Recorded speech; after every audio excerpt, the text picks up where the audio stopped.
जय भोलेनाथ। हिंदू धर्म में प्रदोष व्रत को बहुत शुभ माना गया है। भगवान शिव को समर्पित प्रदोष व्रत हर महीने के कृष्ण पक्ष और शुक्ल पक्ष की त्रयोदशी तिथि को रखा जाता है। इस तरह साल में 24 प्रदोष व्रत रखे जाते हैं। जुलाई महीने का पहला प्रदोष व्रत कल 1 जुलाई 2023 शनिवार को रखा जाएगा। यह आषाढ़ महीने का आखिरी प्रदोष व्रत है। माना जाता है कि प्रदोष व्रत रखने से भोलेनाथ सारी मनोकामनाएं पूरी कर देते हैं। विशेष तौर पर संतान प्राप्ति और संतान सुख के लिए प्रदोष व्रत को बहुत महत्वपूर्ण माना गया है। चूंकि यह प्रदोष व्रत शनिवार को पड़ रहा है, इसलिए इसे शनि प्रदोष व्रत कहा जाएगा। शनिवार को प्रदोष व्रत पढ़ने से यह भोलेनाथ के अलावा शनि देव की कृपा पाने के लिए भी विशेष है। शनि प्रदोष व्रत पुत्र प्राप्ति की कामना के लिए भी किया जाता है। प्रदोष व्रत वाले दिन शाम के समय यानी प्रदोष काल में शिवजी के और मां पार्वती की पूजा करने से जीवन में सुखों की प्राप्ति होती है। ऐसी मान्यता है कि शनि प्रदोष के दिन व्रत रखकर भगवान शिव शंकर की पूजा करने से संतान प्राप्ति का आशीर्वाद मिलता है और व्यक्ति की सभी मनोकामनाएं पूरी हो जाती हैं। हिंदू पंचांग के अनुसार आषाढ़ शुक्ल की त्रयोदशी तिथि कल 1 जुलाई को मध्य रात्रि 1:16 से शुरू होकर रात में 11:06 पर समाप्त होगी। प्रदोष व्रत की पूजा प्रदोष काल में करने का महत्व है। इस दिन शिव पूजा का मुहूर्त शाम को 7:23 से रात को 9:24 तक रहेगा। मान्यता है कि जो व्यक्ति सच्चे मन से प्रदोष व्रत करता है और विधि विधान से शिवजी की पूजा करता है, उसके सारे कष्ट दूर हो जाते हैं। साथ ही इस व्रत को करने से 2 गायों की दान करने जितना फल मिलने की भी मान्यता है। प्रदोष व्रत की पूजा का पूरा फल पाने के लिए प्रदोष काल का समय सर्वश्रेष्ठ होता है। प्रदोष व्रत के दिन सुबह सूर्योदय से पहले जागकर स्नान कर लें। बेहतर होगा कि सफेद कपड़े पहनें।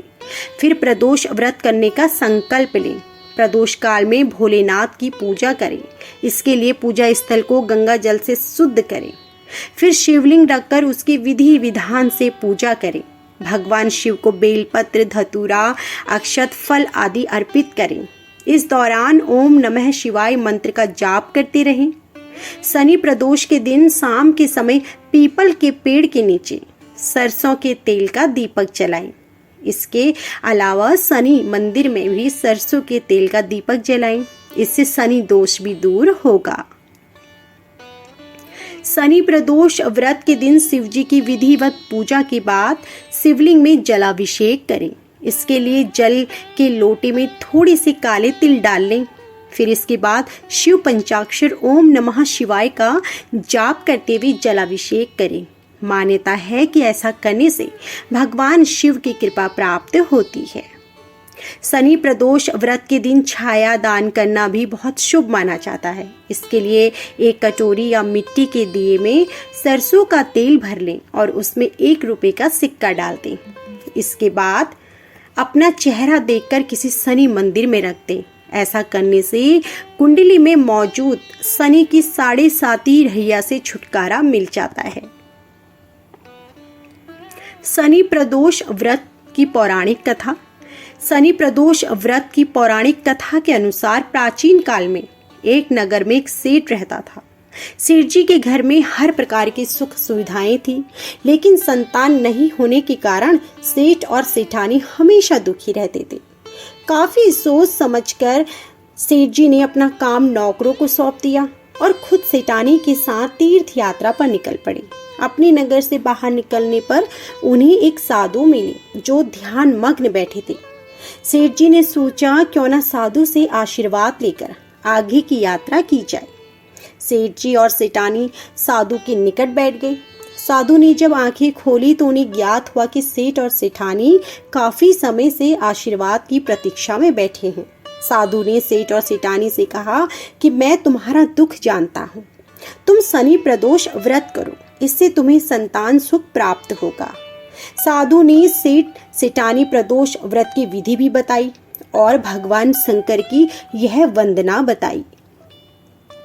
हे रुद्रदेव शिव नमस्कार, शिव शंकर जग गुरु नमस्कार, हे नीलकंठ शूर नमस्कार, शशि मौली चंद्रशुक नमस्कार, हे उमाकांत सुधी नमस्कार, उग्र रूप मन नमस्कार, ईशान ईश प्रभु नमस्कार, विश्वेश्वर प्रभु शिव नमस्कार। दोनों साधु से आशीर्वाद लेकर तीर्थ यात्रा के लिए आगे चल पड़े। तीर्थ यात्रा से लौटने के बाद सेठ और सेठानी ने मिलकर शनि प्रदोष व्रत किया, जिसके प्रभाव से उनके घर एक सुंदर पुत्र का जन्म हुआ। प्रदोष व्रत रखने से शिव जी बहुत प्रसन्न होते हैं और उनकी कृपा प्राप्त होती है। साथ ही जो लोग संतानहीन हैं उनको विशेषकर शनि प्रदोष व्रत करना चाहिए। कहा जाता है कि इस व्रत को करने से शिव जी की विशेष कृपा प्राप्त होती है और संतान की भी प्राप्ति होती है। तो यह थी हमारी आज की संपूर्ण शनि प्रदोष व्रत कथा। यदि आपको हमारी यह कथा पसंद आई हो तो वीडियो को लाइक करना ना